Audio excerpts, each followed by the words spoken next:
आइए, सुनिए, देखिए, समझिए सनातन सत्य।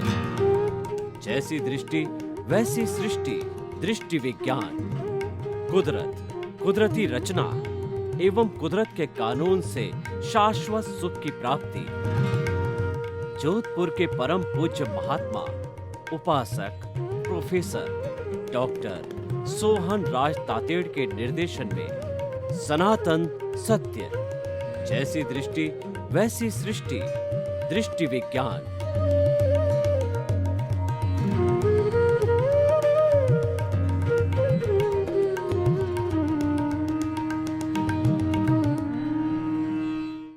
मातृशक्ति को नमन। आज का हमारा बहुत सुंदर विषय है कि कैंची बने या सुई। बहुत सुंदर विषय है। कैंची का काम होता है काटना। कपड़ा हमारे पास में है, उसके 2 टुकड़े करने हैं, 4 टुकड़े करने हैं, तो वो कैंची के द्वारा किए जाते हैं। कैंची का अर्थ होता है टुकड़े करना, तोड़ना, टू डिवाइड। और सुई होती है, उसका काम होता है जोड़ना।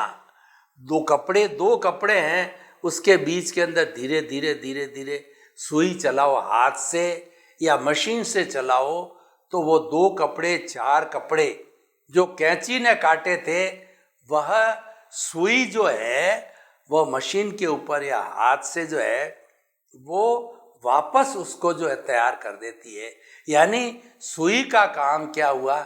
जोड़ना, नजदीक लाना, बांधना। ये सुई का कार्य। बांधना पॉजिटिव वे में, मतलब आपस में जोड़ने से मतलब है।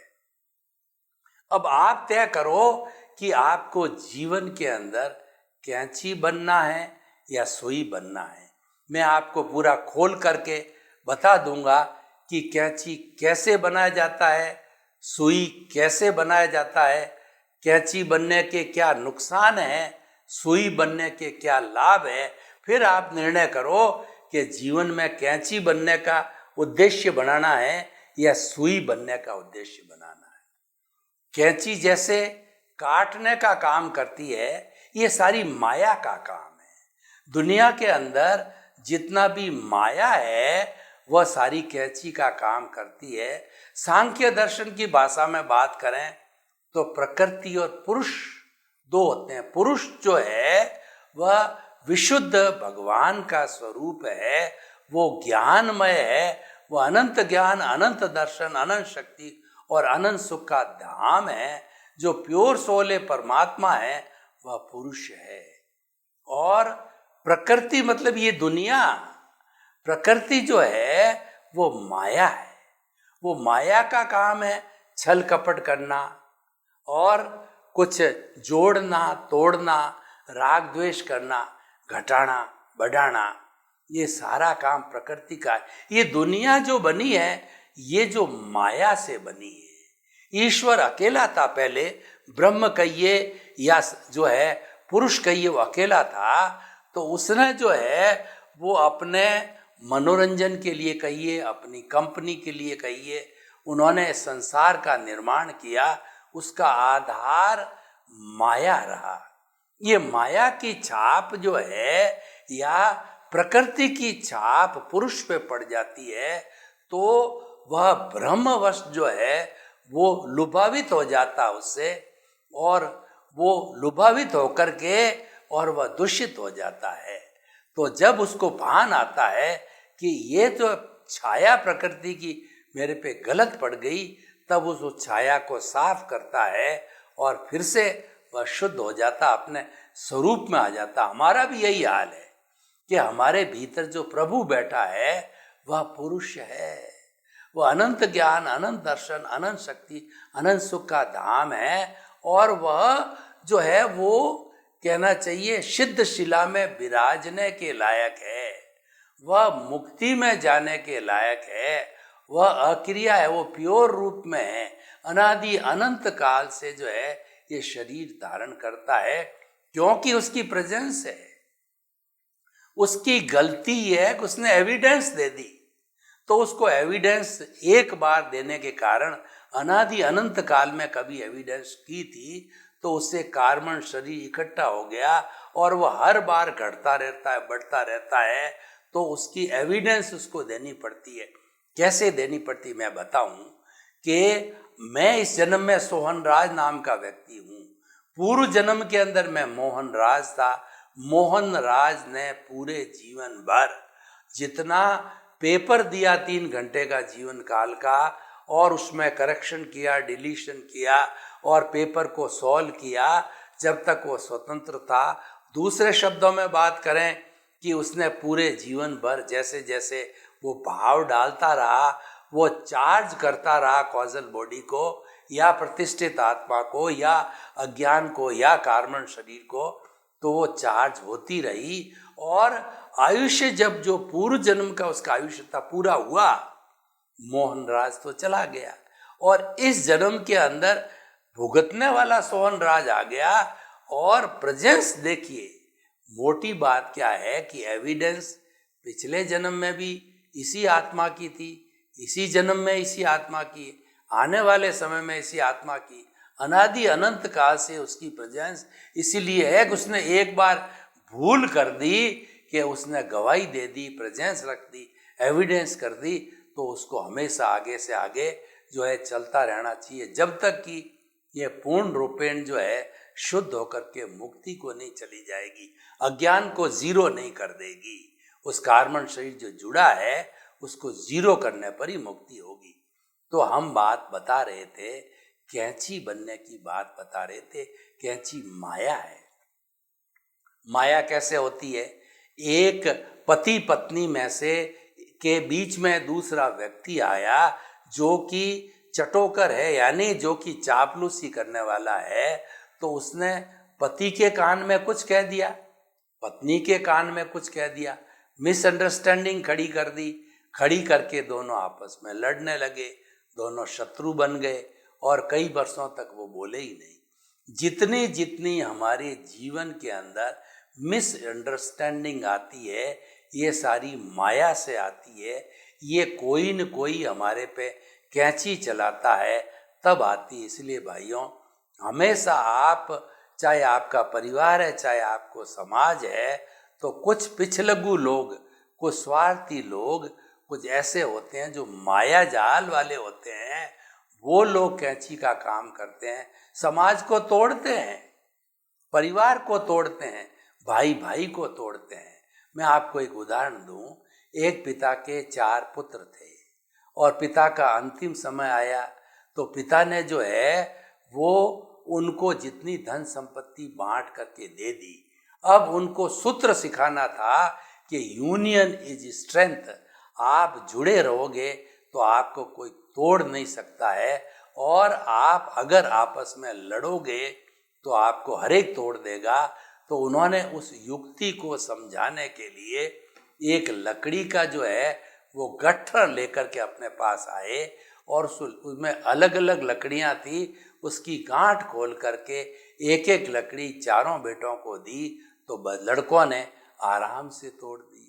फिर उन्होंने पूरा गट्ठर में अच्छी तरह से, जैसे कि हमारा ये जो कहना चाहिए कि हम जो झाड़ू लगाते हैं, ऐसा मजबूत झाड़ू का गट्ठर जो है वो बांध के दिया। कहा इसको तोड़ो, तो खूब जोर लगाया, उसको तोड़ नहीं सके, क्योंकि कई लकड़ियों के मिलने से उसकी स्ट्रेंथ मजबूत हो गई। Union is strength. तो इसीलिए किसी घर में, किसी परिवार के अंदर, किसी देश में लोग यूनाइटेड रहते हैं, कोई उसको तोड़ नहीं सकता। इसलिए कहा गया है कि यूनियन इज स्ट्रेंथ। हम 1000 साल गुलाम क्यों रहे? हमको तोड़ा गया, हमको डिवाइड एंड रूल की पॉलिसी, हम आपस में लड़ते थे, तो उसका फायदा उठा करके माया कपटी जाल से जो है वो, चाहे मुसलमान हो, चाहे खिलजी हो, चाहे मुगल हो, चाहे जो है वो हमारे डच हो, चाहे जो है वो अंग्रेज लोग हो, उन्होंने हमको लड़ा करके डिवाइड एंड रूल से कैंची का काम करके और उन्होंने राज किया, जबकि वो तो ईस्ट इंडिया कंपनी लेकर के आए थे, व्यापार करने के लिए हिंदुस्तान में आए थे, क्योंकि हिंदुस्तान एक सोने की चिड़िया देश था, तो जहाँ सोना होता है वहाँ पे व्यापार अच्छा चलता है। आए थे उस दृष्टि से, लेकिन यहाँ पर शासक बन बैठे, हमारी खुद की भूल के कारण, हमारे खुद के आपस में लड़ाई के कारण, माया के कारण, कैंची बनने के कारण। इसलिए हमेशा ध्यान रखें कि कैंची बनने का काम नहीं करना है। अब आप आगे जाकर चल करके देखिए कि कैंची किस तरीके से काम करती है। मान लीजिए आपकी जो जबान है वो जबान इंटरेक्शन करने के लिए, समाज में लोगों से बातचीत करने के लिए, धंधा करने के लिए, व्यवहार करने के लिए काम आती है। तो इसी जो है वो हमारे जबान के अंदर अमृत है और जहर है। ऐसी बानी बोलिए मन का आपा कोय, औरन को शीतल करे और आपहु शीतल होए। आपका अच्छा से अच्छा मित्र है, उस मित्र को आपने गालियां देनी प्रारंभ कर दी तो वो मित्र शत्रु बन गया। और एक दुश्मन था, उसके साथ आप बहुत तहजीब से, बहुत जो कहना चाहिए कि कृतज्ञता से उसके साथ में पेश आए, प्रेम से पेश आए, भाईचारे से पेश आए, तो वह शत्रु भी आपका मित्र बन गया। तो इस अमृत में जहर है और अमृत में ही, इसमें ही अमृत है। ये दोस्त को दुश्मन बना देती है, दुश्मन को दोस्त बना देती है। यह एक कैंची का काम भी करती है और सुई का काम भी करती है।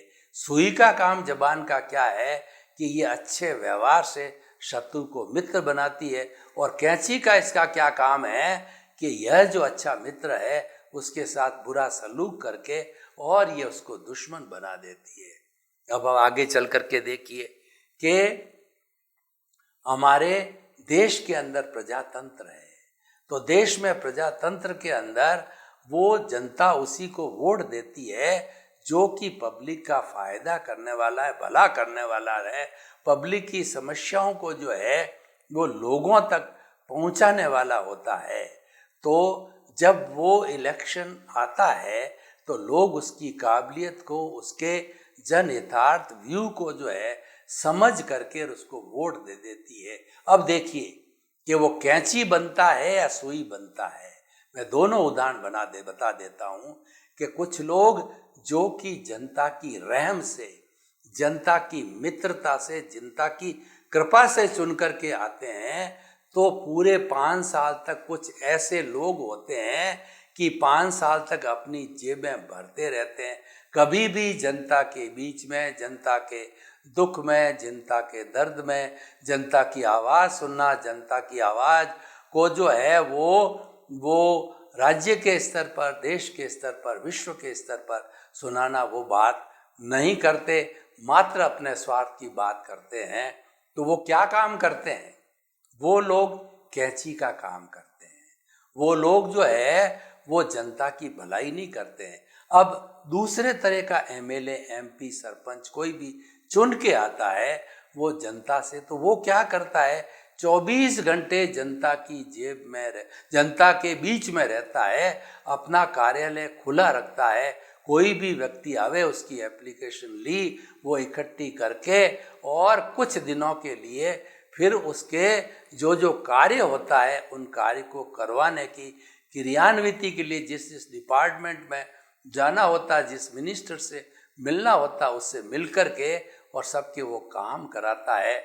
तो लोगों को मालूम पड़ता है हमने इनको 10 काम बताए, 10 में से 5 हो गए, 7 हो गए, 8 हो गए, तो वह पूजनीय बन जाता है, फिर जीत जाता है, क्योंकि वो लोगों की भलाई करता है, लोगों की बात सुनता है।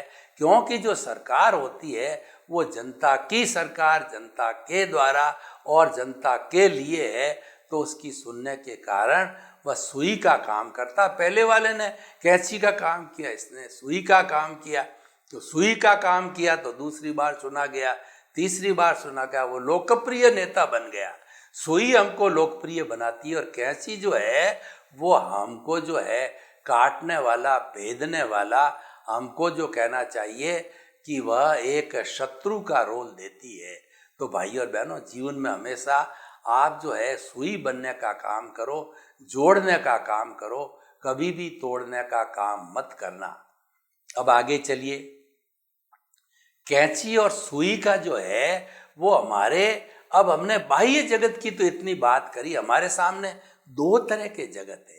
एक तो बाहर का जगत होता है, व्यवहार का जगत होता है, जिसमें हम उठते हैं, बैठते हैं, खाते हैं, पीते हैं, सोते हैं, हमारा परिवार होता है, हमारे बाल बच्चे, हमारे भाई बहन, पति पत्नी, माता पिता होते हैं, समाज होता है, देश होता है। एक भीतर का संसार होता है। देखिए, व्यक्ति को हमेशा दोनों संसार में समन्वय बना के रखना चाहिए। जो व्यक्ति दोनों संसार का समन्वय नहीं बना सकता वो सुखी नहीं हो सकता, वह अच्छा इंसान नहीं बन सकता, क्योंकि अच्छे इंसान के लिए दोनों की आवश्यकता होती है। आवश्यकता कैसे होती है कि जो हमारा बाहर का जगत है वो हमारे भुगतान का जगत है।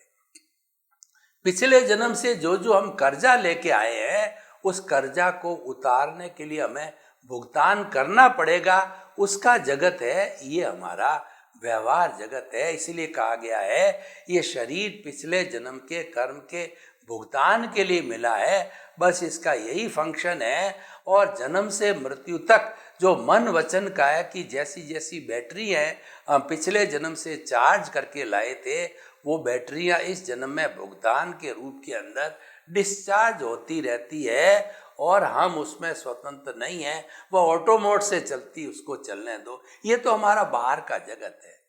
भीतर के जगत में हम प्योरली स्वतंत्र है, क्योंकि वो चेतना का जगत है, वो आत्मा का जगत है। उस जगत में कोई परिंदा भी पर नहीं मार सकता। आपकी पत्नी आपकी कितनी प्रिय हो, लेकिन भीतरी जगत में वो दस्तक नहीं दे सकती। भीतरी जगत में आप और आपका प्रभु है। आप प्रभु से बात करो, प्रभु को रिझाओ, प्रभु से प्रार्थना करो, प्रभु से आशीर्वाद करो, प्रभु का गुणादुवाद करो। हरि अनंत, हरि कथा अनंत। हरि जो बैठा है उसकी कथा करो। 1 जन्म, 2 जन्म, 5 जन्म, पूरे जन्म पे कथा करो। इसका मतलब क्या? कथा का मतलब आप ज्ञाता दृष्टा बनो, आप दृष्टि विज्ञान करो, आप भेद विज्ञान करो, आप प्रज्ञा के जगत में जाओ, आप इंद्रियातीत हो जाओ। जो हमारा संसार का भुगतान का जगत है वो इंद्रियों का जगत है, और उसके परे है इंद्रियातीत जगत है, और वो प्रज्ञा का जगत है। वो जगत कैसे है? उस जगत में शब्द नहीं है, उस जगत के अंदर मात्र वाइब्रेशंस ही है। तो वाइब्रेशंस के जगत में हमको सत्य दिखाई देता है। सत्य क्या दिखाई देता है? कि तुम्हारा भुगतान चल रहा है, वो ऑटो मोड है, वह चलता रहेगा, और वह मन वचन काया तथा उससे जुड़ी हुई अवस्था मात्र कुदरती रचना है, और वह व्यवस्थित है। ऐसा सत्य आपको वाइब्रेशन से मिलेगा, और आपको वह प्रेरणा देगा कि अब तुम मात्र इसको देखते रहो, कुछ नहीं करना है। इसीलिए कहा गया है कि दृष्टि विज्ञान नाम दिया गया है कि तुम्हारी दृष्टि जो मन वचन काया से जुड़ती थी, मन वचन काया से तन्मयाकार होती थी। तन्मयाकार कैसे होती थी? कि पिछले जन्म के अंदर आपका कोई भी जो है, प्रकृति ने उसको जो है वो संयोग के रूप में आपको एनओसी देने के लिए या आपका भुगतान करने के लिए सेवा देना या सेवा लेना के रूप में प्रकट किया, तो आपने तो उसी पर राग द्वेष कर दिया। क्योंकि राग द्वेष के संसार के वशीभूत आया है, आप उसी को ही दोषित मानने लगे। इसका मतलब आप जुड़ गए। आप उसको दोषी न मानो, आप उसको अपना हितैषी मानो, उसको प्रकृति को नमस्कार करो कि ये भेजा है तो मुझे एनओसी देने के लिए, मुझे मुक्ति जाने के लिए, मेरे हिसाब क्लियर करने के लिए भेजा है, और ये अकर्ता है, ये निमित्त है, निर्दोष है, अकर्ता है, शुद्ध आत्मा है।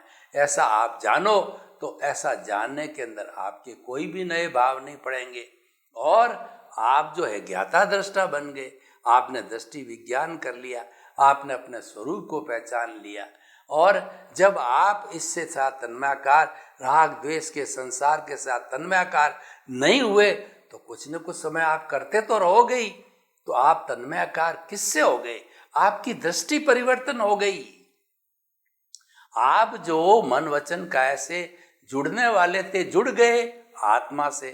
मन वचन काया से मुक्त, ऐसा मैं शुद्ध आत्मा हूं, मैं ज्ञाता हूं, दृष्टा हूं, मैं जानने वाला हूं, मैं देखने वाला हूं, मैं अनंत ज्ञान, अनंत दर्शन, अनंत शक्ति, अनंत सुख का धाम हूं और आनंद ही आनंद है। मैं तो मुक्ति जाने वाला हूं, मैं तो हरि हूं और मेरी हरि की कथा प्रारंभ कर दो। जैसे कि ये कथा वाचक आते हैं और 4-4 महीना कथा करते हैं, आपको अचंभा होगा कि ये कथा इतनी लंबी क्यों चलती है, क्योंकि वो हरि की कथा कर रहा है।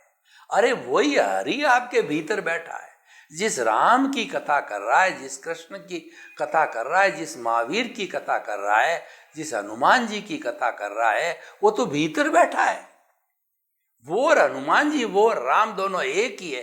तो तुम जो है अपनी कथा चालू करो, अपने प्रभु जो भीतर बैठा है उसकी कथा चालू करो। तो वो 4 महीने क्या 4 जन्म भी कथा पूरी नहीं होने वाली। हम यही कहना चाहते हैं आपको।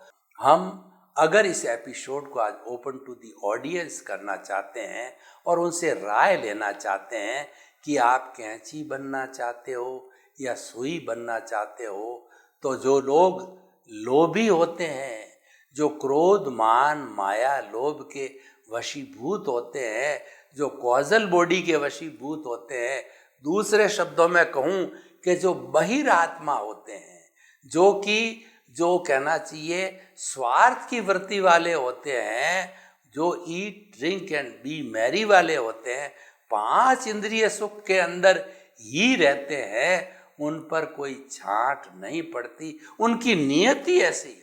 बहुत से लोग तो आया राम गया राम होते हैं, जन्म ले लिया, खाया पिया, उठे बैठे, 5 इंद्रियों के सुख को भोगा। मैं और मेरा घर, मेरा परिवार, मेरी धन, मेरी दौलत, मैं इतना कुबेरपति, मैं इतना लखपति, मैंने ऐसा किया, मैंने जो है घर को खड़ा किया, मैंने बड़े बड़े बंगले बनाए।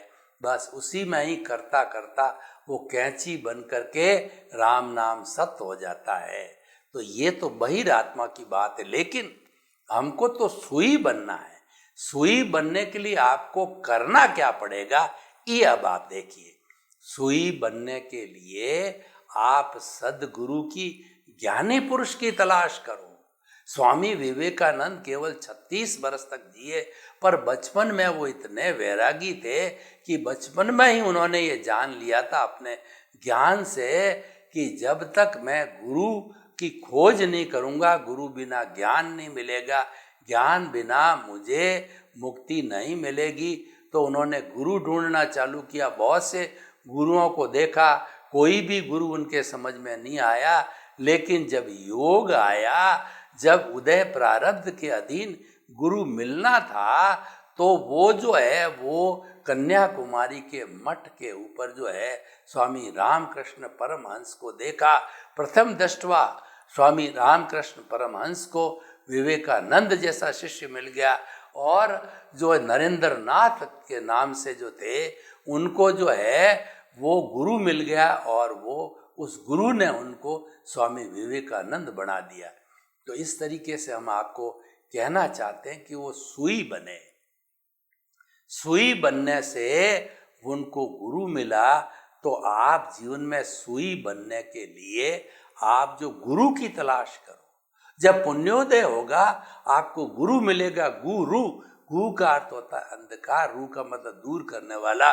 गुरु वह व्यक्ति होता है जो अज्ञान रूपी अंधकार को दूर करता है। और हमारे पुण्योदय से जब ऐसा गुरु हमको मिल जाता है तो वह हमें ज्ञान देता है अपने अतिशय से, और अपने जो है वो अनंतानुबंधी कषाय को समाप्त करके ज्ञान देता है, दीपक जला देता है। हमारे भीतर दीपक जला देता। घना अंधकार हो शताब्दियों का और एक छोटा सा दिया जला दो तो अंधकार तिमिर गायब हो जाता है। ज्ञान रूपी दीपक को जलाने से हमको ये अनुभूति हो जाती है, हमको वह कर्ता पद से हटा के आत्म पद पे बिठा देता है। यह हमारा पुण्योदय, यह उसका अतिशय है। तो यह सारा बिठाने के बाद हमको सही रास्ता मिल जाता है, यानी हम सुई बन जाते हैं। पहले हम कैंची थे और जो ही आत्म पद पर बैठे हम सुई बनने, जोड़ने का काम का मतलब मुक्ति का काम हमने प्रारंभ कर दिया। हम स्वार्थ की चेतना से परार्थ की चेतना में आ गए और परार्थ की चेतना से धीरे धीरे बढ़ते बढ़ते हम जो है अंतरात्मा से जो है परमात्मा बन जाते हैं। 1 भव, 2 भव, 4 भव, 5 भव में अवश्य बनेंगे, क्योंकि हमारे वो ज्ञान रूपी दीपक का प्रकाश भीतर हो गया है। हम सुई बन गए हैं, वो सुई जोड़ती जाएगी, आगे जोड़ करके हमारे लक्ष्य तक ले जाएगी। तो इसीलिए आज के एपिसोड से आप ये तय करो कि आपको सुई बनना है या आपको कैंची बनना है। तो हम तो यही कहना चाहेंगे कि जीवन में कैंची कभी नहीं बने, सुई बने। सुई बनने का अर्थ ये है कि जिस व्यवहार जगत में रहते हो सबके साथ प्रेम करो। जितना जितना प्रेम करोगे आप सुई बनते जाओगे, और भीतरी जगत में जो ज्ञान है उसको बढ़ाते जाओ तो आप मुक्ति की अवस्था तक भी प्राप्त हो सकते हो। सर्वे भवन्तु सुखिनः, सर्वे सन्तु निरामया। लोक के सब जीवों को सुख मिले, शांति मिले, आनंद मिले, सौहार्द मिले, और सभी आप अपने परिवार के साथ में खूब आनंद का जीवन जीते हुए, परोपकार करते हुए आप जो है अपने जीवन को धन्य करें। आपके प्रति मंगल भावना। ओम शांति।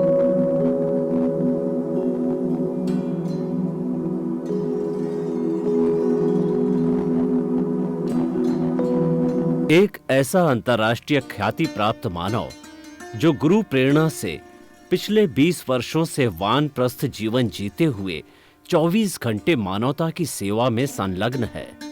एक ऐसा मानव जो अभी राष्ट्रीय, अंतर्राष्ट्रीय टीवी चैनलों पर 7,500 एपिसोड के माध्यम से सनातन सत्य, आत्मविज्ञान एवं पुनरुत्थान, व्यवहार एवं निश्चय जगत के जीवनोपयोगी विषयों पर हृदय स्पर्शी प्रवचन कर चुका है। उस मानव का नाम है महात्मा उपासक प्रोफेसर डॉक्टर सोहन राज तातेड़। प्रोफेसर तातेड़ द्वारा योग, दर्शन, शिक्षा विषयों पर रचित पीएचडी स्तर के 250 शोध ग्रंथ भारत के 100 प्रतिष्ठित विश्वविद्यालयों में शोधार्थी पढ़ रहे हैं तथा वे सभी शोध ग्रंथ वहां की सेंट्रल लाइब्रेरियों में उपलब्ध हैं। महात्मा सोहन राज ने अभी तक हजारों स्कूलों, कॉलेजों, विश्वविद्यालयों एवं संस्थाओं में सेमिनार, वर्कशॉप, कैंप लगाकर लाखों विद्यार्थियों को योग, दर्शन, शिक्षा का प्रशिक्षण देकर उन्हें सुसंस्कारित किया। डॉक्टर तातेड़ ने भारतीय संस्कृति उत्थान के 4000 से अधिक समसामयिक विषयों पर आर्टिकल लिखकर ऑनलाइन जर्नल, पत्रिकाओं, वेबसाइट्स पर प्रकाशित किया, जिसका उपयोग लाखों पाठक कर रहे हैं। उपासक तातेड़ के 5000 से अधिक आज का सुविचार, आज का शुभ संदेश, आज का मंगल भावना योग आदि चिंतन websites, Twitter, blogger, Facebook, YouTube माध्यमों से लाखों लोग अपना जीवन निर्माण कर रहे हैं। मानवता के मसीहा ऐसे महामानव महात्मा सोहन राज तातेड़ के प्रोफाइल को अभी तक विश्व के 20 लाख दर्शक यूट्यूब पर, 12 लाख गूगल पर एवं लाखों दर्शक फेसबुक, ब्लॉगर, ट्विटर और इंस्टाग्राम पर देख चुके हैं।